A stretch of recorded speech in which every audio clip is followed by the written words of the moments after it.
ख़वातीन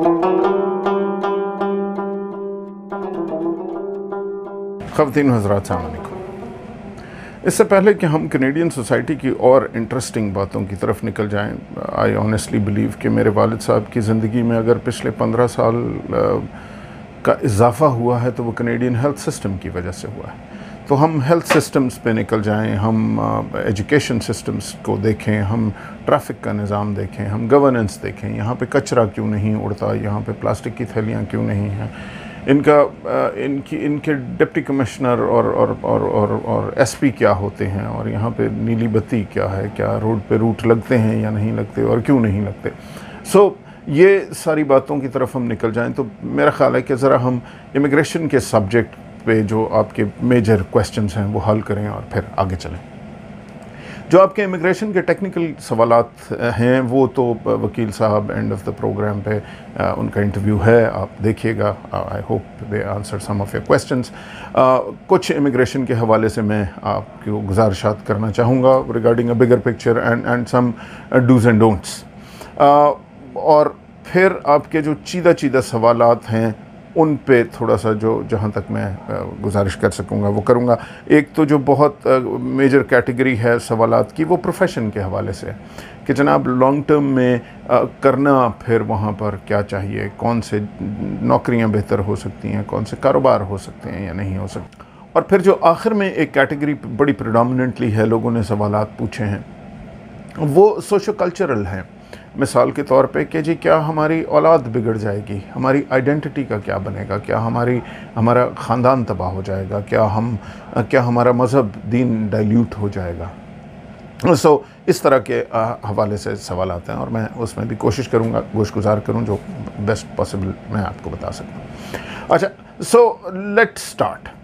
सबसे पहले तो गुजारिश आपसे ये करता चलूँ कि अगर आप इमिग्रेशन के प्रोसेस में अपने साथ किसी कंसल्टेंट को, किसी लॉयर को रखते हैं तो मेरी आपसे संजीदा दरख्वास्त ये है कि मैंने नीचे 2 लिंक दिए हैं, कनेडियन गवर्नमेंट के हैं, जिसमें कनेडियन गवर्नमेंट ने फ्रॉड को एलिमिनेट करने के लिए एक चेकलिस्ट है, एक में वो ज़रूर देखिएगा और उसे फॉलो कीजिएगा ताकि आप को जो शख्स रिप्रेजेंट कर रहा है वो लीगली वाकई इंटाइटल्ड भी है आपको रिप्रेजेंट करने के लिए या नहीं है।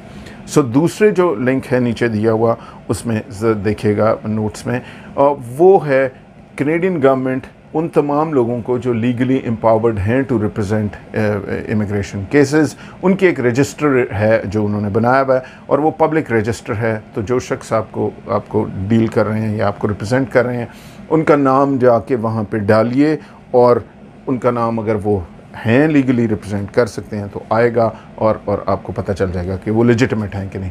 दूसरी बात यह है कि चूँकि ये एक रेगुलेटेड प्रोफेशन है, लाइसेंस प्रोफेशन है, तो government of Canada makes sure कि वो कनेडियन स्टैंडर्ड्स या मतलब वो आपको एक एडिक्वेट सर्विस प्रोवाइड करें और आपके साथ फ्रॉड ना हो। तो गवर्नमेंट ऑफ कनाडा उस पर स्ट्रिक्ट एक्शन लेती है। अगर आपको कोई इश्यूज़ हों तो फिर आप उस पर रिपोर्ट कर सकते हैं। ये इमिग्रेशन के हवाले से एक जनरल बात करने के बाद मैं आपको थोड़ा सा इमिग्रेशन के स्टेटिस्टिक्स, बिकॉज़ वो थोड़े से आई ओपनिंग हैं और आपको वो उसकी एक समझ होनी चाहिए। इस साल कनाडा में 4,01,000 लोग इमिग्रेट करेंगे। ये कनेडियन कोटा है इस साल की इमिग्रेशन के लिए। अगले साल ये कोटा बढ़ जाएगा और हर साल ये 10-10 हज़ार से बढ़ेगा। अगले साल 4,11,000 लोग आएंगे कनाडा। जो इस साल 4 लाख लोग कनाडा आ रहे हैं वो कौन होंगे? इट इज़ क्वाइट क्लियर कि 1,05,000 के लगभग लोग इंडिया से होंगे। India is the largest country जहाँ से सक्सेसफुली लोग इमिग्रेट करते हैं कनाडा के लिए। उसके बाद चाइना है, उसके बाद फ़िलीपींस है।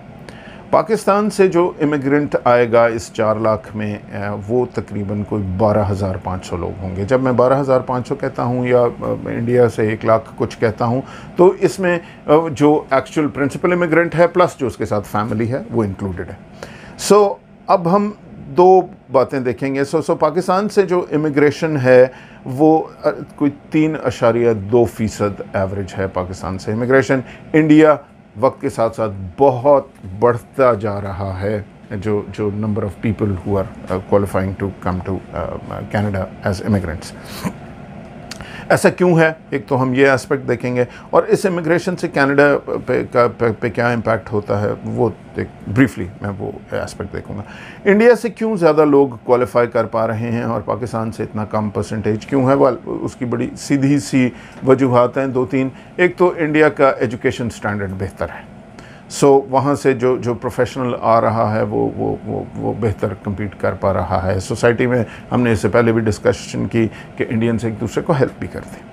अच्छा, दूसरी बात यह है कि इंडिया का पैसा हमारे पैसे से स्ट्रॉन्गर है, सो वहाँ से जो शख्स आ रहा है उसके लिए अपने साथ फाइनेंशियल कैपेसिटी ज़्यादा लाना भी उसको पॉसिबल है और वो ला रहे हैं। तीसरी वजह यह है कि जी वो कैनेडियन सोसाइटी में ज़्यादा आसानी से जेल भी हो जाते हैं, सो वो कम्युनिटी ज़्यादा बेहतर तरीके से जेल हो जाती है। सो ये इस वजह से इंडिया से लोग पाकिस्तान के मुकाबले में तकरीबन 10 गुना से भी ज़्यादा इंडिया से यहाँ आते हैं और कनेडियंस बन रहे हैं। उसका ज़ाहिर है दोनों कंट्रीज़ की तरफ इम्पैक्ट भी जाता है, क्योंकि फिर अपनी प्रिंसिपल कंट्री की तरफ ट्रैवल, पैसा, ट्रेड, हर चीज़ बढ़ती है। खैर, इस इमिग्रेशन का कनाडा पे क्या इम्पैक्ट है? वाल बड़े सीधे से कुछ तो इम्पैक्ट्स हैं। जो इकनॉमिक इम्पैक्ट है कनाडा पे, अगर 4 लाख लोग इस साल कनाडा आ रहे हैं और अगर हम एक फैमिली में रफली 4 लोग भी समझ लें तो हमें 1 लाख अकोमोडेशन इस साल चाहिए, और इसके बाद 1 लाख जॉब्स और चाहिए। ठीक है जी। और अगर सिर्फ फैमिली में से एक बंदा भी काम करे जो प्रिंसिपल एप्लीकेंट है, Canada is normally 2 people from a family, both partners, both spouses working. So actually तकरीबन कोई हमें 2 लाख के करीब नई एम्प्लॉयमेंट्स जनरेट होंगी। इसके बाद ज़रा इतनी परचेजेस, फ्रिजेस, टेलीविजन, हर चीज़ जो बिकनी है वो बिकेगी। सो कनाडा बेनिफिट्स फ्रॉम इमिग्रेशन। अब कनाडा ज़ाहिर है अपने इंटरेस्ट में, कनाडा उन लोगों को पसंद करता है, and coming to Canada is a competitive process. So ये मुकाबले के इम्तिहान की तरह है, जो समझता है कनाडा जिन लोगों को कि ये सबसे बेहतर हमारी सोसाइटी में आ सकते हैं और they bring value to Canada उन्हें सेलेक्ट करता है। सो जो फ़र्क एज आई सेड, जो फ़र्क इमिग्रेशन के डायरेक्टली प्रोग्राम्स हैं वो तो नीचे आपको वकील साहब एंड ऑफ द प्रोग्राम पे बताएंगे। But I just wanted to give you an overall picture that Pakistanis are about 3% of the immigrant category to Canada. So bigger picture में ये हमारी जगह। अच्छा जी, अब हम इससे थोड़ा सा आगे चलते हैं और बाकी चीज़ों पर बात करते हैं जो आपके बाकी सवाल थे प्रोफेशन के हवाले से कि जी क्या यहाँ पे करना चाहिए। अभी तक जो हमने डिस्कशन की है पिछली दफ़ा वो तो इनिशियल लैंडिंग और सक्सेसफुल लैंडिंग जो मेरी गुजारिशात थी मैंने की कि जी आप आते ही क्यों डूब नहीं जाएंगे, या आपने अपना नाक पानी से ऊपर कैसे रखना है, आपने अपने डेट में कैसे नहीं फंसना। लेकिन हमने ये कहा था कि वो तो एक टेम्पररी फेज़ है, इनिशियल 4-5 महीने, उसके बाद आपने लॉन्ग टर्म तो कुछ करना है और सोचना है। सो क्या क्या मेरी नाचीज़ राय में क्या क्या हैं कॉन्सेप्ट्स, वो मैं आपके गोशगुजार करता हूँ। So but before we go into this idea, तो मैं आपको 2 थॉट्स के एंकर्स छोड़ना चाहता हूँ, क्योंकि अगर ये 2 थॉट के एंकर्स आपके जहन में आ जाएं तो बाकी काफ़ी सारी चीज़ें आपको फिर आसानी से समझ आ जाएंगी। और फिर ये जो थॉट के एंकर्स हैं ये जनरली सिर्फ कनाडा के लिए अप्लाई नहीं करते, this is about overall life all over the world. So पहली तो बात यह है कि जी जिस दिन मैंने कस्टम्स की सर्विस ज्वाइन की थी, तो स्पेशलाइज्ड ट्रेनिंग हम कर रहे थे कराची में, तो हमारे डायरेक्टर साहब ने एक बात की थी जो कि मुझे बड़ी इंटरेस्टिंग लगी और वो मैंने पल्ले बांध दी। उन्होंने कहा कि जी आप लोग जिस प्रोफेशन में आ गए हैं, अब आप ज़िंदगी में जो कुछ भी लेना चाहेंगे वो आप ले सकते हैं। उनका सिर्फ एक मैं आपको नसीहत करूँगा, और वो ये है कि ज़िंदगी में जो भी चीज़ आपके इर्द गिर्द पड़ी होती है उसका नीचे एक छोटा सा प्राइस टैग लिखा हुआ ज़रूर होता है। आप वो पढ़ लीजिएगा एक बार वो चीज़ लेने से पहले। सो एक तो ये थॉट है कि इसको एक तरफ रख लीजिए और इस पे सोचिएगा कि हर चीज़ का ज़िंदगी में एक प्राइस टैग है, उसे पढ़ ज़रूर लीजिए। दूसरी जो मैं आपको थॉट देना चाहता हूँ वो ये थॉट देना चाहता हूँ कि अमीर होता क्या है, या सक्सेस जिसको आप ज़िंदगी में कहते हैं वो होती क्या है। हम जनरली समझते हैं कि अमीर होना सक्सेस होती है, बड़ी गाड़ी होना सक्सेस होती है, बड़ा घर होना सक्सेस होती है। मैं आपको गोश गुजार करने की कोशिश करूँगा कि सक्सेस असल में क्या होती है, क्या ये वाकई सक्सेस है। अच्छा, और मेरी नाचीज़ राय में, वेरी क्विकली, मेरी नाचीज़ राय में जो आपके डॉलर, पाउंड, दिरहम, दिनार, यूरो है, ये करेंसी नहीं है प्राइम करेंसी। जो प्राइम करेंसी है, जो इसको अल्लाह ताला ने जब इंसान को क्रिएट किया और उसको जो जो जो जो एक प्राइम गिफ्ट दिया जो हर चीज़ से हमें डिस्टिंग्विश करता है, वो फ्रीडम था, चॉइस, गो चूज़। ये किसी को नहीं दिया गया, इंसान को दिया गया। सो इंसान के पास जो प्राइम करेंसी है वो फ्रीडम है।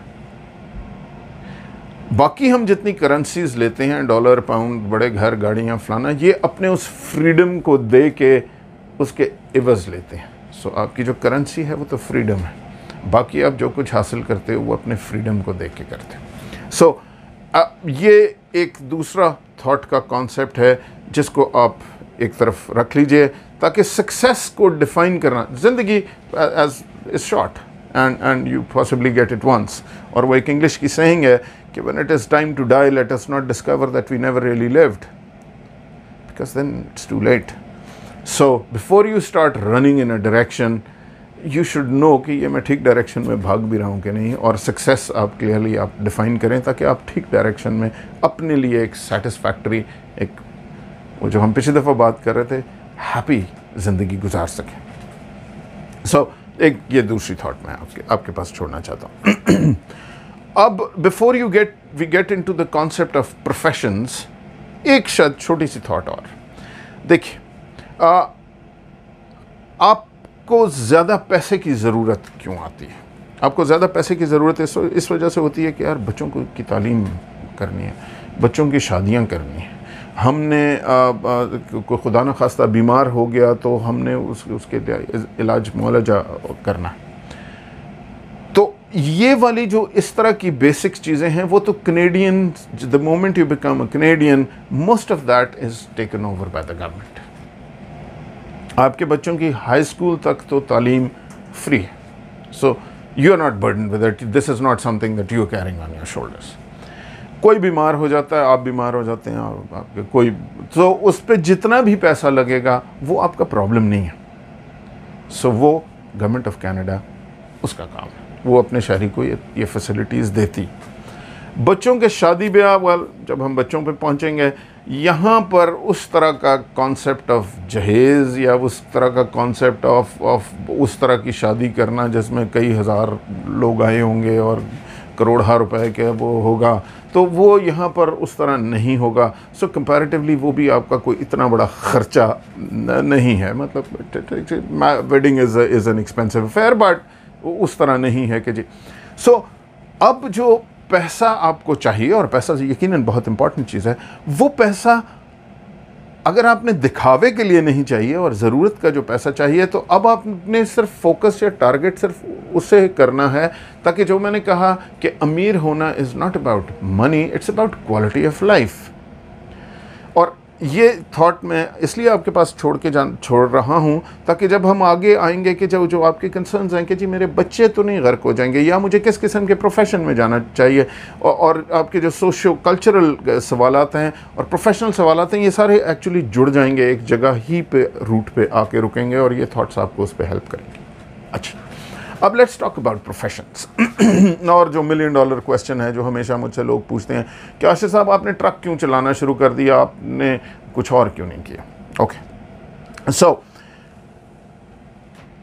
लेट्स टॉक प्रोफेशन से पहले शुरू करते हैं, नौकरी से शुरू करते हैं, और थोड़ा सा फिर कारोबार की तरफ आते हैं, वहाँ पे शुरू करते हैं, और फिर जो अभी तक थॉट्स हमने जहन में रखे। जब भी आप कोई नौकरी करते हैं ज़िंदगी में, और ज़ाहिर है मैंने तो सिर्फ नौकरी ही की है, सिर्फ मेरी नौकरी में ये फ़र्क था कि मैंने कभी सेठ की नौकरी नहीं की, मैंने हमेशा स्टेट की नौकरी की। लेकिन नंदलेस नौकरी थी। नौकरी उस खूंटे की तरह है जिससे भैंस बंधी होती है। वो एक आपका रेडियस तय कर देगी, और वो रेडियस इस तरह तय कर देगी कि अब आप फिक्स्ड हैं कि जहाँ पे आपको नौकरी मिल गई, अब उससे आपने रीज़नेबल डिस्टेंस पे रहना है ताकि आप डेली उस तक कम्यूट कर सकें, उस बिल्डिंग तक आ सकें जहाँ पे आप काम करते हैं। वो आपका कपड़ा लत्ता, आपका हुलिया डिफ़ाइन कर देगी कि आपने किस तरह के कपड़े पहनने हैं, क्योंकि जो आपके उस प्रोफेशन के साथ फिर सिंक करेंगे। आप किस टोन में किस तरह लोगों से बात करेंगे, वो भी बात इसके साथ लॉक हो जाएगी। आप किस वक्त जाएंगे और किस वक्त आएंगे, वो भी बात तय हो जाएगी। नौकरी बाय एंड लार्ज आपकी पूरी ज़िंदगी को डिक्टेट करती है। ये सिर्फ कनाडा के लिए नहीं है, ये तमाम दुनिया में ऐसी। मैं ज़िंदगी की जिस स्टेज पे यहाँ पे आया, इमिग्रेट तो मैंने 2004 में कर लिया था, और उसके बाद जब मैं यहाँ आया तो I was actually advanced in years. तो मैं अब, और हर एक की सर्कमस्टांसेस अलग हैं, लेकिन शायद प्रिंसिपल्स अप्लाई करते हैं। आपने अपनी प्रायोरिटीज़ सोच लेनी है कि आप क्या इस जगह पे जहाँ आप नौकरी, क्या नौकरी आपकी ज़िंदगी डिक्टेट करेगी, या आप अपनी ज़िंदगी को पहले डिसाइड करेंगे कि मैंने क्या करना है और उसके मुताबिक नौकरी आप करेंगे। The way I consider Canadian immigration is, and I will share it with you, is an opportunity to start a new life, unencumbered from anything you did before। और जो आप समझते हैं वो आप कीजिए। यहाँ पे आके आप फिर से कॉलेज जा सकते हैं। यहाँ पे कोई अचंभे की बात नहीं है कि आप 50 साल की उम्र में पढ़ रहे हैं। It is fine. मैं पढ़ रहा हूँ, मतलब पिछले 1 साल से enrolled into a college and started, 1 साल तो नहीं, कुछ कम time, but started studying। So you can start a new life। So आपने अपनी requirements देखनी है, आपने अपनी क्वालिटी ऑफ लाइफ देखनी है, और प्रोफेशन से अगर आप शुरू करेंगे तो शायद आप अपने आप को कैद कर लेंगे। आपको अपना फ्रीडम एक्सरसाइज करें, and profession should be part of your strategy rather than profession telling you, नौकरी telling you where to live and what to do. You should decide other things कि where am I going to live, what am I going to do। इस पर मैं एक छोटी सी आपसे गुजारिश कर दूँ। पिछली दफ़ा मैंने आपको कहा था कि एक अच्छी कम्युनिटी में रहें। तो आपके लोगों के सवाल आते हैं कि वो कम्युनिटी कहाँ से हमें पता चलेगी। तो यहाँ पे एक पूरी, अगर आप गूगल करेंगे तो एक्चुअली एक मैकलीन्स की एक लिस्ट है, मैं नीचे लिंक दे देता हूँ। आप उसमें जाकर डालेंगे तो they will tell you the top communities to live in Canada now. जब मैं कनाडा में बुर्लिंगटन शिफ्ट हुआ था तो Burlington was number 1 community in Canada, in Ontario it was number 1। So I moved here to Burlington and I have never regretted that decision. So बहरहाल हम कहाँ से आ रहे थे, मैं थोड़ा सा डिस्ट्रैक्ट हो गया। इन एनी केस, आप वो फैसले करें और नौकरी को डिक्टेट ना करने दें कि आपने क्या करना है। जब आपने वो कम्युनिटी वगैरह तय कर ली, फिर आप उसके मुताबिक, शायद this would be my strategy, very idealistic may be, you can go up and down in it, but my thought process is that at that age जिसमें मैं यहाँ आया, मैं नौकरी को नहीं डिक्टेट करने दूंगा, क्योंकि सारी उम्र नौकरी ने मुझे डिक्टेट किया। अब इधर चले जाओ, इस शहर में रहो, अब इस शहर में रहो क्योंकि यहाँ ट्रांसफ़र हो गई, यहाँ फलाना हो गया। तो मैं आई स्टॉप्ड कि at some point in time I can not be dictated by my job और माई प्रोफेशन। सो एक तो मेरी ये थॉट, और दूसरी मेरी नीड्स कितनी हैं, रादर देन वो एक हिर्स में भागता जाऊँ, एक दिखावे में भागता जाऊँ। क्यों भागूं? जो मेरी ज़रूरत है मैं बस उतना मैंने कमाना है, और बाकी मैंने अपनी ज़िंदगी, वो टाइम, वो क्वालिटी ऑफ लाइफ एंजॉय करनी है, सेहत, बच्चों के साथ कंपेनियनशिप, वो सब। सो एक तो ये नौकरी के बारे में मेरा ये व्यू। नौकरियां कौन सी, उस पर मैं जो थोड़ा बहुत आपको बता सकता हूँ वो बताऊँगा। नौकरियां ज़रा एक इतना वास्ट सब्जेक्ट है कि आई कांट टेल यू कि जी कौन सी नौकरी। If I could do something differently in life, तो मैं यहाँ पे कनाडा आने से पहले, जैसे हमारे बहुत से कोलीग कर रहे थे, उन्होंने BA LLB टाइप किया था, लॉ की एक डिग्री ले रहे थे। मेरे भी उस वक्त दोस्तों ने ली भी, तो उन्होंने कहा कि आशा साहब इवनिंग में लेट्स डू लॉ, और कुछ दोस्तों ने किया भी। मैंने अनफॉर्चुनेटली नहीं किया। दैट्स व्हाट आई रिग्रेट क्योंकि कनाडा में लॉ करना बहुत मुश्किल काम है, लंबा प्रोसेस है। जो अगर आप ऑलरेडी लॉयर हैं तो आप जब कनाडा आते हैं तो लॉ की डिग्री के बेसिस पे you can challenge an exam here and which is a fast track process of becoming a lawyer. So बाकी आप लोग इंजीनियर्स होंगे, डॉक्टर्स होंगे, and I would encourage you to follow your programmes. अब थोड़ा सा नौकरी को छोड़ के बिजनेस की तरफ मैं आपको ओवरऑल बिगर पर्सपेक्टिव दे रहा हूँ। बिजनेसेस में ओके, सो द कनाडा की इकॉनमी कंपैरेटिवली छोटी है। कनाडा में यूएस बॉर्डर के 100 माइल्स के साथ साथ ऑलमोस्ट ऑल ऑफ कनाडा यहीं पे रह रहा है। इकॉनमी में लार्ज मल्टीनेशनल कॉरपोरेशंस बहुत ज़्यादा हैं, स्टार्टिंग फ्रॉम भिंडी तोरी के स्टोर्स, कॉस्को, फोर्टिनो, फ्रेशको, ये नो फ्रेल्स, ये सारे के सारे जो आपको वेजिटेबल्स, फूड्स, हर चीज़ बेच रहे हैं, कन्वीनियंस स्टोर्स भी यही हैं। इनके साथ बिजनेस पे compete करना ज़ाहिर है उस लेवल पे may not be a very easy thing, because Canada में वो रेडी लगाने वाला तो कॉन्सेप्ट नहीं है ना। सो एक तो बिजनेस है, और मैं ये भी कोशिश करूँगा, पहली बात आई मस्ट कंसीड कि आई am not a business man, I have never done business. मैं अगले किसी एक प्रोग्राम में मेरे यहाँ पे दोस्त हैं, बड़े बड़े बिजनेसमैन भी हैं, मेरा अपना भाई भी है, वो is been a businessman throughout. मैं आपको किसी के इंटरव्यूज़ दिखाऊंगा बिज़नेस के हवाले से कि व्हाट अपॉर्चुनिटीज़ आर, लेकिन जो उसका कॉन्सेप्ट है मेरा, जिस वजह से मैं आपको थोड़ा सा बिज़नेस के बारे में, जैसे नौकरी के बारे में गुजारिश की, ऐसे बिज़नेस के बारे में करूँगा। तो पाकिस्तानीज़ या इंडियंस जो जनरली हम करते हैं यहाँ पे बिजनेसेस में, एक तो मैं हमेशा स्किल्ड बिजनेसेस की बात करता हूँ कि जी आपने प्लम्बिंग कर रहे हैं, आप मोटर मैकेनिक हैं, एक्सीलेंट बिजनेसेस, राइट। आप जो भी कर रहे हैं जो स्किल बेस्ड है, आपके अपने हाथ का स्किल है, उसकी तो कनाडा में बहुत वैल्यू है। अब जो इस तरह के बिजनेसेस हैं, इसके अलावा जो पाकिस्तानी करते हैं वो इस तरह के बिजनेसेस करते हैं कि कन्वीनियंस स्टोर ख़रीद लिया, या इस तरह के बिजनेसेस करते हैं कि पेट्रोल पंप ख़रीद लिया। अब वो या फ्रेंचाइजेज़ में लोग जाते हैं, कुछ फ्रेंचाइजेज़ बहुत अच्छे, लेकिन उन फ्रेंचाइजेज़ के लिए जो वेटिंग लिस्ट और जो इनिशियल कैपिटल की रिक्वायरमेंट है वो मतलब आपको इस वक्त टिम हॉर्टन्स का बहुत अच्छा फ्रेंचाइज हैं, लेकिन $500,000 से तो ऊपर ही आप सोचें, और जो वेटिंग लाइन है वो भी ट्रिमेंडस है। सो वो फ्रेंचाइज जब तक आपको मिलेगा, बाकी बहुत सारे और फ्रेंचाइजेज मिल जाते हैं, लेकिन फिर उनमें मैंने लोगों को तबाह होते भी देखा। So but coming back, so businesses में जो जनरली लोग कर रहे हैं वो फ्रेंचाइजिंग कर रहे हैं, या वो कन्वीनियंस स्टोर्स देसी का खोल रहे हैं, या वो अपना तीसरी जो पेट्रोल पंप बना रहे हैं। अब again this is a quality of life issue. I have always felt कम से कम it was not for me, इसलिए क्योंकि पेट्रोल पंप का अगर आप एग्जांपल लेते हैं तो 24 and it's not by any means condescending to anybody, you know, we have to make the choices that we have to make, but you know I kind of made different choices. So अब 24 घंटे 7 दिन आपका petrol pump चल रहा है। अब petrol pump में हो ये रहा है कि नॉर्मली अगर सुबह बेगम साहिबा बैठी हुई हैं दिन के वक्त, तो फिर जब वो पेट्रोल पंप से निकल रही होती हैं तो पहले हस्बैंड आते हैं, तो वो फिर घर जाती हैं, और फिर जब हस्बैंड जा रहे होते हैं, उनका टाइम ख़त्म, तो बेगम साहिबा आती हैं। सो इट इज़ अगेन वो एक भैंस और खूंटा है, और बहुत हार्ट ब्रेकिंग मुझे लगता है वो खूंटा। सो irrespective of the amount of money that you may make out of it, I'm not really sure if that is the quality of life that you want, कि जी एक वक्त में दोनों घर पे भी ना हो सकें। So वो इश्यूज़ हैं। कन्वीनियंस स्टोर्स प्रीटी मच इसी तरह हैं, मतलब आप खड़े हैं और पूरा दिन खड़े हैं, और so and then you are tied down to a location, और वो बाकी सारे जो नौकरी वाली मैंने बातें की वो तो अपनी जगह वहीं की वहीं है। सो ये वो सारी बातें भी है जब लोग कहते हैं ना कि आशिफ साहब आपने ट्रक क्यों चलाना शुरू कर दिया, तो I actually thought trucking was a great idea. वो इसलिए बिकॉज यू नो मैं उस पहली तो स्टेप में खूंटे में नहीं बनना चाहता था।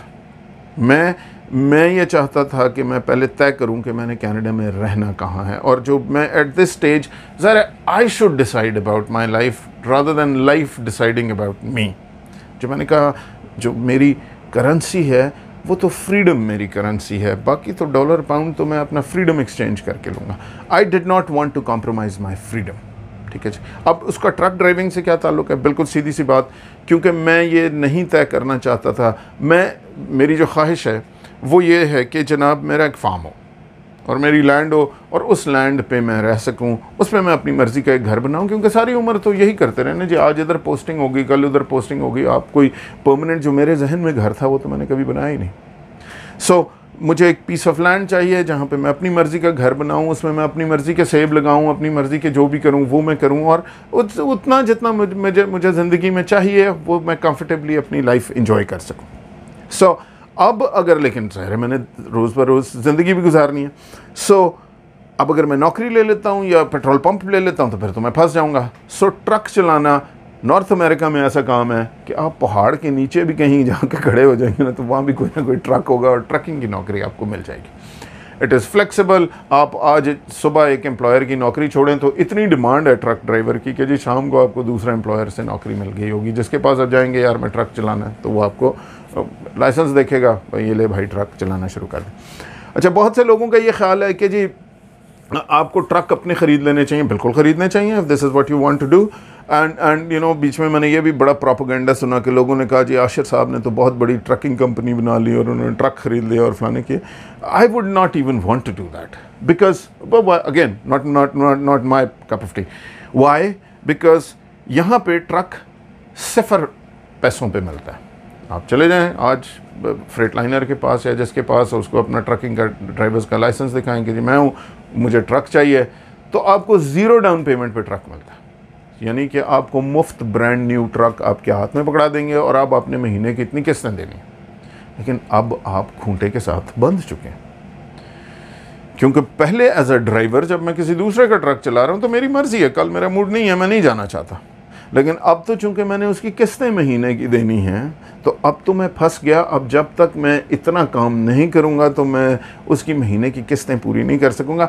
I always have felt this is again like buying a petrol pump, और दिस इज़ लाइक खूंटे से बांधने वाली बात। सो आई मीन यहाँ पर ट्रक की तो कोई कीमत ही नहीं है, कीमत तो ड्राइवर की है, इंसान की है। ट्रक तो आप जितने चाहे ले लें, और लेकिन अब आपने उनकी महीने की किस्तें देनी है, आप देते रहें।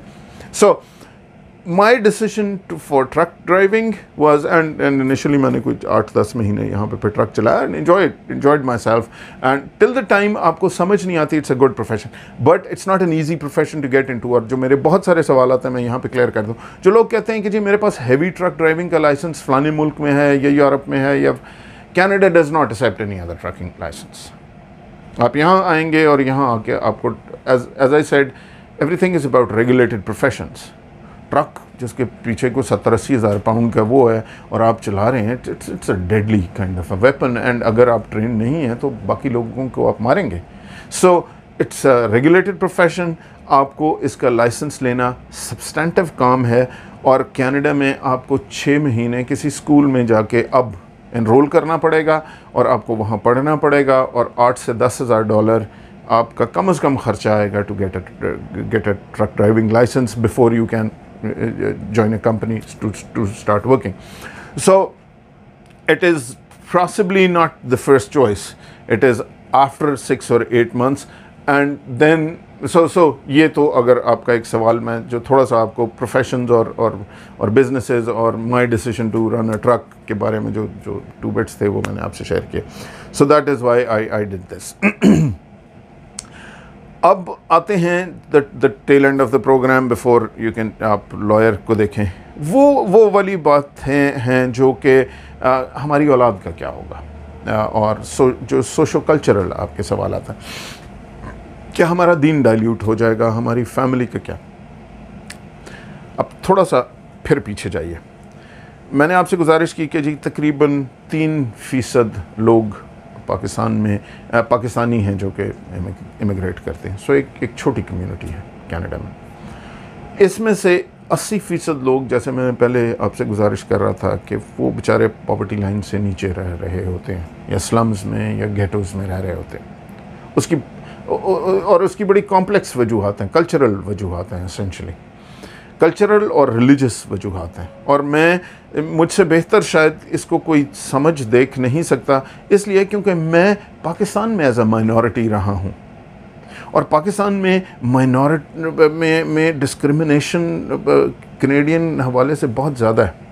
सो अगर मैं पाकिस्तान में सक्सीड कर सकता था डिस्क्रिमिनेशन में, तो ज़ाहिर है मेरी कोई स्ट्रैटेजी होगी, और वो स्ट्रैटेजी ज़ाहिर है I am very good at then avoiding those discrimination issues. So I can share that with you, and maybe that is what applies to you here, and maybe those are the mistakes that Pakistani Muslims are making in Canada, जो mistakes minorities Pakistan में करती हैं। पाकिस्तान में minorities पे तो के पास ज़्यादा choice नहीं है, यहाँ पे तो कम से कम ज़्यादा choice है। So I can share those thoughts with you, and when you start comparing, तो आप realize करेंगे कि ओहो, ये तो हम अपने लिए ज़िंदगी खुद complicate कर रहे हैं rather than somebody else doing it, क्योंकि उसका एक system है, एक structure है। अच्छा, पहली बात थोड़ी सी बच्चों के हवाले से मैं बात क्लियर कर दूँ।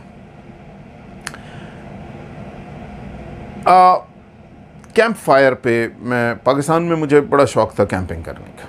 So every so often Balochistan में भी रहते थे, और मैं पाकिस्तान में खुंजराब टॉप से लेके गवादर बीचेस तक, गिलगित, नारान, हर तरफ मतलब मैं घूमा हूँ।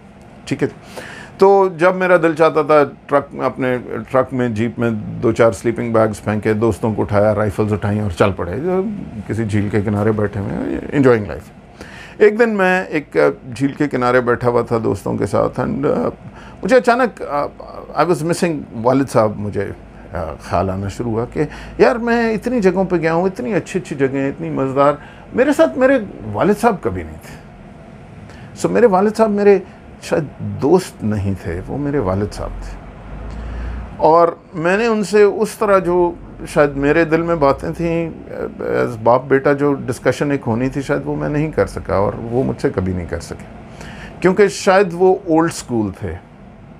मैंने कहा ना, ज़िंदगी में आप जो चाहो आप ले तो सकते हो, लेकिन उसके नीचे एक छोटी सी कीमत लिखी होती। सो मेरे वालिद साहब चूँकि ओल्ड स्कूल थे, तो उनका कॉन्सेप्ट बच्चे को कंट्रोल में रखना था। अब आपने वो कंट्रोल में रखने की कीमत क्या दी? क्या मैं अभी बैठा सिगरेट नहीं पी रहा इस झील के किनारे? तो मेरे वालिद साहब अगर मुझे सिगरेट पीने से रोकना चाह रहे थे, तो वो तो कामयाब नहीं हुए, लेकिन उसकी कीमत में हम दोनों कभी इकट्ठे दोस्तों की तरह बैठे नहीं। सो बच्चे आपकी फ़िलॉसफी क्या है बच्चों की? So whether you lose your children और वेदर यू डू नॉट, वेस्ट आपके बच्चे आपसे नहीं छीनता। एक्चुअली हम अपने बच्चे खुद अपने आप से छीनते हैं। एक बड़ी मज़े की एक पोइट हैं, उनका नाम है, अभी नाम याद आ जाएगा, लेकिन उनकी बड़ी मज़ेदार उन्होंने एनालॉजी दी है, और वो एनालॉजी ये है कि जी जो वालिदैन होते हैं ना, वो कमान की तरह होते हैं, और जो बच्चे होते हैं वो तीर की तरह होते हैं, और कमान जितनी मुड़ती है, जितनी फ्लेक्सिबल होती है, तीर उतनी दूर जाता है, और अगर कमान सख्त होती है और वो अकड़ी रहती है, तो फिर उनका तीर कदमों में गिर जाता है। सो वालिदैन, अगर आप समझते हैं कि बच्चे को आप कंट्रोल करना चाह रहे हैं, तो कंट्रोल तो देखिए इस सोसाइटी में नहीं हो सकता। आपके बच्चे दोस्त हो सकते हैं, और मैंने यहाँ देखा है, मतलब, और कंट्रोल करके आप गेन क्या करेंगे? एक्चुअली आप अपनी मोमेंट्स खुद लूज़ करेंगे, वो चाहे कनाडा हो, वो चाहे पाकिस्तान हो। और एक चीज़ आप याद रखिए, बच्चे पाकिस्तान में भी बिगड़ते हैं, और जिन बच्चों ने नहीं बिगड़ना वो कनाडा में भी नहीं बिगड़े हुए। My own children, beautiful children, बिल्कुल मेरी माँ की, दादा दादी की, हमारी उसी तरह इज़्ज़त करते हैं जैसे पाकिस्तान में होता। वाइट कैनेडियन बच्चे अपने पेरेंट्स की बहुत इज़्ज़त करते हैं, और उसी तरह उनके पेरेंट्स उनको उसी तरह ट्रीट करते हैं जैसे पाकिस्तान में करते थे। बट बच्चा वक्त मांगता है, बच्चा आपकी कंसिडरेशन मांगता है, बच्चा आपसे गाइडेंस मांगता है। अगर आप बच्चे को अपने वक्त देते हो और बच्चे के लिए आप एक अच्छे गाइड हो, तो आपका बच्चा दुनिया के किसी कोने में नहीं बिगड़ेगा। और अगर आप बच्चों को वक्त नहीं देते और अगर आप बच्चों के गाइड नहीं हो और उनको सिर्फ एक डंडा और कंट्रोल देने की कोशिश करते हो, तो you will lose your children no matter where you live, whether it's east और west. So this is my 2 bits about कि जी आपके बच्चे बिगड़ेंगे या नहीं बिगड़ेंगे। बच्चे कभी नहीं बिगड़ते अगर आप उनको वक्त देते हो, मोहब्बत देते हो। मेरे वालिद साहब ने बड़ी इंटरेस्टिंग बात की, अल्लाह उन्हें ज़िंदगी दे। आजकल वो it's not doing too well, तो मैं उनके साथ थोड़ा सा टाइम ज़्यादा गुजारने की कोशिश करता हूँ। पिछले कुछ दिन पहले उन्होंने मुझे कहा, कहते हैं बेटा, हम ऐसे बैठे गप्पे मार रहे थे, तो उन्होंने मुझे कहा, कहते हैं बेटा तुम्हें पता है कि घर में सबसे कीमती चीज़ क्या होती है? मैंने कहा आप बताइए। तो उन्होंने कहा बेटा घर में सबसे कीमती चीज़ जो होती है ना वो चाहत होती है, और अगर तुम अपना घर चाहत से भर के रखो ना तो बाकी सारी बरकतें अल्लाह ताला दे देता है। और जिस घर से चाहत उठ जाती है ना उस घर वैसे ही उजड़ जाते हैं, उनमें कुछ नहीं बचता। सो इस चाहत, इसको आप घर कह सकते हैं, इसको आप मुल्क कह सकते हैं, इसको आप शहर कह सकते हैं। सो बच्चे आपके तवज्जो चाहते हैं, अगर आप उन्हें तवज्जो देंगे तो वो आपके साथ होंगे। Similar issues about families. Pakistani community, जैसे मैंने आपको बताया, और is amongst the poorest communities in Canada. 2-3 major reasons. One, it's one person income family. So औरतों जनरली काम नहीं करती। इसमें सिर्फ मर्दों का कसूर नहीं, औरतें भी उसी तरह गियर्ड हैं कि जी हम घर में बैठेंगे। और कनाडा की सोसाइटी इस तरह गियर्ड है कि 1 person income families, unless you are very very well employed, वो सर्वाइव नहीं कर पाती हैं और वो अल्टीमेटली पॉवर्टी में जाती रहती हैं। और हमारे लोग एक पर्टिकुलर एक तरह एक स्लम्स में रह रहे होते हैं थोड़ी सी। और फिर हमारा कल्चर उस तरह डिज़ाइन हुआ हुआ है कि जी टैक्सेस ना दो, कैश की नौकरियां करो, टैक्सेस छुपा के रखो। उससे अजीब आपको प्रॉब्लम्स भी होती हैं। मसला यह है कि जब आप किसी बैंक के पास जाएंगे घर ख़रीदने के लिए, अब आप सारी उम्र अगर किराए पर रहेंगे तो फ़ायदा क्या? इससे तो बेहतर था आप घर की डाउन पेमेंट करते और घर लेते। और मॉर्टगेज का debt, so there is some debt which is good debt. Credit card के डेट में ना पड़े को 19%, तो आपका क्रेडिट कार्ड पे 19 से ज़्यादा % आपका इंटरेस्ट रेट है। लेकिन जो आपका मॉर्टगेज है, घर का जो इंटरेस्ट रेट है जो मॉर्टगेज पे, वो तो 1.6 या 1.7% है आज। ठीक है जी। सो आप उस घर की डाउन पेमेंट करके जितना आपने किराए में देना था उतना ही आप ओनरशिप आप ले रहे हैं, आपके एसेट्स बन रहे हैं। और फिर घरों की कीमतें कनाडा में, जैसे मैंने कहा, घरों की कीमतें are going up like crazy. लेकिन मसला ये है, वो घर लेने के लिए जब आप बैंक के पास जाएंगे तो बैंक आपसे आपका टैक्स रिकॉर्ड मांगेगा। अगर आपने अपनी सारी ज़िंदगी गियर ही इस तरह की हुई है कि मैंने तो टैक्स देना ही नहीं, सिर्फ कैश की नौकरियां करके पैसे कहीं छुपा के बोरी में रखूंगा या पीछे पाकिस्तान भेजूंगा या जो भी, तो जब आपके टैक्स में कोई इनकम नहीं है तो बैंक आपको क्रेडिट ही नहीं देगा, मॉर्टगेज ही नहीं देगा। सो आप हमेशा उसी किराए के साइकिल में फंसे रहेंगे। सिमिलरली अगर आपने अपनी फैमिलीज़ को बुलाना है तो आपकी फैमिली को बुलाने के लिए या तो एक छोटा कोटा सिस्टम है, लेकिन दूसरी तरफ यह है कि जनाब अगर आपके 3 साल का पीछे टैक्स का रिकॉर्ड अच्छा है तो they think you can support your family.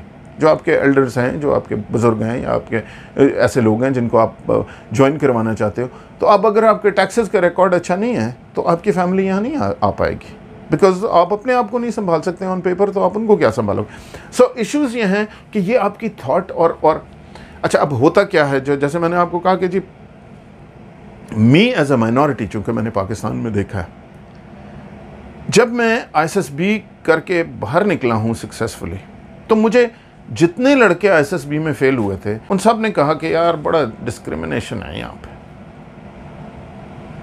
जब मैंने CSS किया तो जो लड़के CSS नहीं कर सके थे उनका यही कहना था कि यार यहाँ पे डिस्क्रिमिनेशन है। देखें, डिस्क्रिमिनेशन हर सोसाइटी में थोड़ी बहुत होती है, और कैनेडियन सोसाइटी में पाकिस्तानी सोसाइटी से बहरहाल बहुत कम डिस्क्रिमिनेशन है। लेकिन डिस्क्रिमिनेशन का गिला हमेशा वो करता है जो इम्तिहान में फेल हुआ होता है, वो नहीं करता जो इम्तिहान में पास हुआ होता है। I was the Christian person there, मैं तो क्लियर कर गया, मुझे तो डिस्क्रिमिनेशन नज़र नहीं आई, अगर थी भी तो मुझे नज़र नहीं आ रही थी। Because you have to prove yourself to be better than the system. अगर आप ये चाहते हैं कि यार मेरी वजह से तुम अपने स्टैंडर्ड्स लोअर कर लो, तो ऐसे नहीं होता। There is a system of defeat और वो आपके घर से आप अपनी डिफीट साथ लेके चलते हो। जैसे मैंने कहा ना, आप अपनी आग अपने सूटकेस में खुद लेके आते हो। जब आप आके एक स्लम में रहना शुरू कर देते हो और आपके 100% दोस्त भी उसी स्लम में हैं और आप उन्हीं सब से बातें करते हो, तो आप उस जहन से चल रहे होते हो कि ये पूरी सोसाइटी मेरे ख़िलाफ़ है, ठीक है जी, और मैं तो ये मुल्क में नहीं चलूँगा, ठीक है जी। तो इशू ये है, अब जैसे मैं पाकिस्तान में था, as a Christian in Pakistan, I use to live in all the, and I am not, खुदा न खास्ता, I am not blaming the minorities anywhere, I am just trying to say if you have a choice then what choices should you make? जो मैं आपसे भी गुजारिश कर रहा हूँ, live in communities जो कि सिर्फ आप ही के थॉट को reinforce नहीं कर रहे हैं। live in open communities। मैं पाकिस्तान में हमेशा ऐसी जगहों पे रहा हूँ जहाँ पे इर्द गिर्द शायद कोई भी हमारी क्रिश्चियन कम्युनिटी का नहीं था, तो जो मेरे 99.9% दोस्त थे वो सारे के सारे मुस्लिम्स थे। सो जब तक मैं उन लोगों में ब्लेंड नहीं करूंगा, मुझे अपॉर्चुनिटीज़ नज़र नहीं आएंगे। अगर ISSB करने हम सब जा रहे हैं तो मैं भी उनमें जा रहा हूं, और अगर वो सोच रहे हैं कि हमने फ़ौज ज्वाइन करनी है, हमने सिविल सर्विसेज ज्वाइन करनी है, तो मैं भी उनके साथ सोच रहा हूं। जो लोग क्लोज्ड कम्युनिटीज़ में दुनिया में कहीं भी रहते हैं, वो एक डिफीटिस्ट थाट अपने गिर्द मेंटेन कर लेते हैं। और मैंने पाकिस्तान में ये देखा कि माइनॉरिटी कम्युनिटीज़ में भी जो लोग क्लोज्ड कम्युनिटीज़ में, I believe कि जी living in the right province and in the right community is the most important decision that you could ever make in your life. Balochistan में रहना, if I was living in Punjab, I would not have been here. I'm convinced of this. Balochistan में जो egalitarianism है, driver और मालिक एक साथ एक मेज़ पे बैठ के खाना खाते हैं, घर के मुलाजिम के बर्तन अलग नहीं होते। It is a very egalitarian society. वहाँ पे हिंदू सिख बिल्कुल मतलब बराबरी पे चल रहे होते हैं। हमारी बलूचिस्तान में उस दिन मैं आप नवाब अकबर भुट्टी का इंटरव्यू देख रहा था, ही सेड हिंदू है तो क्या हुआ, मेरा भुट्टी है वो, right. So Balochistan has a different thought. So आप किस कम्युनिटी में रहते हैं, आप अपने आप को इक्वलेंट समझते हैं, आप उस मुल्क को लॉयल होते हैं या नहीं होते। सो आपकी अपनी थॉट आपको ड्राइव करती है कि आप किस डायरेक्शन में जा रहे हैं। आखिरी चीज़ मैं ये कहना चाहूँगा आपसे कि जी रिलीजन के हवाले से कि क्या मेरी रिलीजन तबाह हो जाएगी या नहीं होगी। देखिए, Canada is a secular society. क्या कनाडा सेक्युलरिज्म से वापस जाएगी? वो तो कभी भी नहीं जाएगी, जो मर्जी हो जाए। बिकॉज वेस्ट ने चर्च और स्टेट को अलग अलग कर दिया कई हज़ार साल सोचने के बाद, और क्या वो उसको दोबारा कंबाइन करेगी? कभी भी नहीं करेगी। जब तक वेस्ट मौजूद है वो तो नहीं वो करेगी। एक्चुअली शायद कोई भी नहीं करेगा, चीन भी नहीं करता। चीन भी स्टेट को उसने अलग रखा है और रिलीजन को अलग रखा है। अब रिलीजन जो है ना जी, रिलीजन दो तरह से आप इसे समझ सकते हैं। एक इनफरादी रिलीजन है, मेरा मेरे रब से वास्ता क्या है, मैं किस तरह नमाज़ पढ़ता हूँ, मैं किस तरह नहीं पढ़ता, मैं जन्नत में जा रहा हूँ, मैं दोज़ख में जा रहा हूँ, मेरा क्या मज़हब है, इससे आपका इंडिविजुअल मज़हब क्या है किसी को कोई फ़र्क नहीं पड़ता, और कनाडा में आपको नहीं रोकेगा। सो एक तो रिलीजन हो गई इनफरादी। इनफरादी आपके मज़हब को कोई डाइल्यूशन, कोई टेंशन कुछ नहीं है। और एक मज़हब होता है इज्तमाई। इज्तमाई में बेसिकली वो फिर रिलीजन नहीं होती, सच्ची बात है, वो पॉलिटिक्स होती है, जहाँ पर आप इस चीज़ से आगे निकल गए हैं कि मुझ पे तो कोई रिस्ट्रिक्शन नहीं है, मुझे तो नमाज़ पढ़ने, रोज़ा रखने, तरावी पढ़ने पे कोई मना नहीं कर रहा, लेकिन अब मैं दूसरों पे, जब इज्तमाई तौर पे आप जाते हैं तो आप बाकी सोसाइटी को कंट्रोल करने की कोशिश कर रहे हैं। तो इज्तमाई तौर पे religion in the west can not compete with the government. जो कानून, लॉ ऑफ द लैंड है, that will always be superior.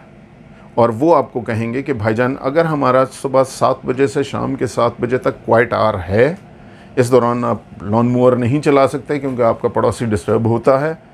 तो इस तरह अगर आप क्रिश्चियन हैं तो आप सुबह सुबह 5 बजे घंटा नहीं बजा सकते कि जी दूसरा बंदा डिस्टर्ब हो, और अगर आप मुसलमान हैं तो आप अजान नहीं दे सकते लाउड स्पीकर में कि बाकी कम्युनिटी डिस्टर्ब हो।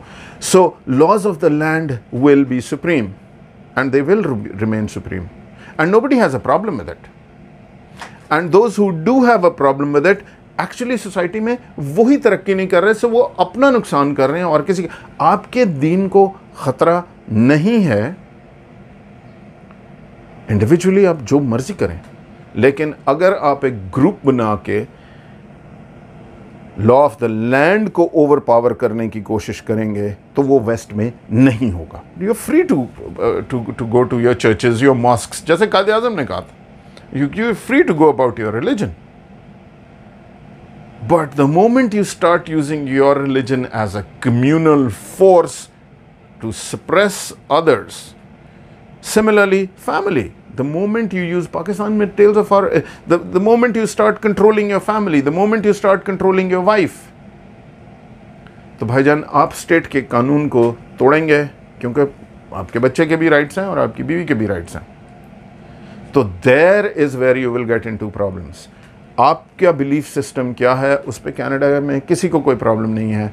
द मोमेंट आप अपने बिलीफ सिस्टम से दूसरे को कंट्रोल करने की कोशिश करोगे, you will get into problems.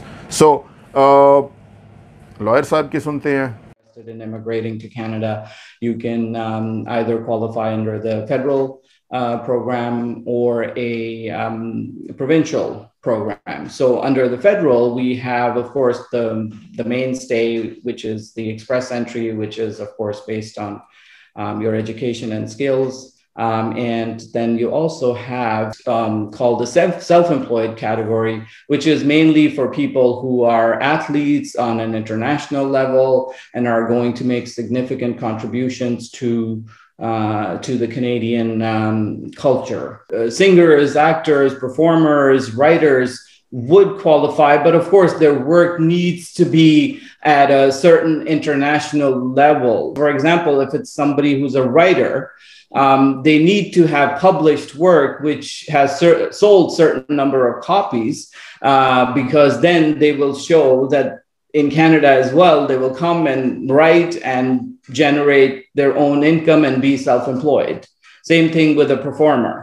There's also what's called a startup visa, people who are innovators. They have a product or an innovation that they have created themselves, and they can then approach investors in Canada. They would be able to invest in that, and based on that, the person can then come to Canada. And the provincial, of course, we have, again, just the skilled worker as well as someone who has enough education and skills and funds to immigrate to their province. Then, of course, the various provinces also have business entrepreneur categories as well, where you are able to invest money and present a viable business plan.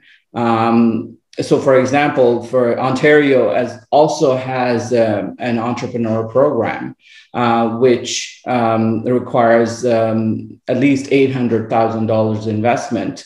You need to present the business plan, and then you actually need to come and set up that business. So any status that you get upon arrival in Canada is going to be conditional upon you starting that business and generating income, or at least starting it and getting it going. So at least 2 years, your status is going to be conditional. Of the emails that I've received are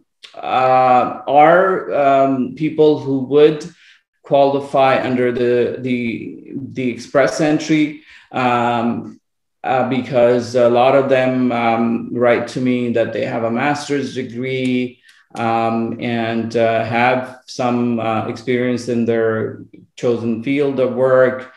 The higher your score on the IELTS, obviously, the better it is. There's applicants from all over the world.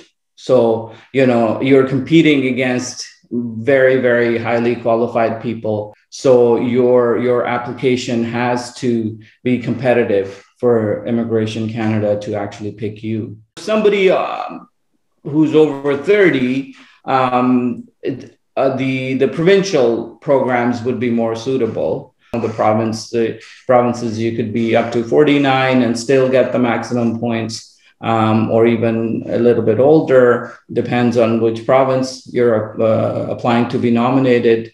So, so you do have some choices available there. However, then with the provinces, there are other requirements as well, because most of the provinces either require you to have a relative living in that province or have an approved job offer. Easiest is, of course, express entry. But again, if you fall within those requirements, criteria, like I said, managing a business, then definitely the entrepreneur program in Ontario or in some other province would be good for them. If again they have the net worth of at least 400, something along those lines, that would be a good option for them. But for someone who's a job like an employee, a better pathway for them would be for one of the provinces, finding a job in that province if they don't have a relative in that province. But yes, they definitely can be helped if they are interested in going that route.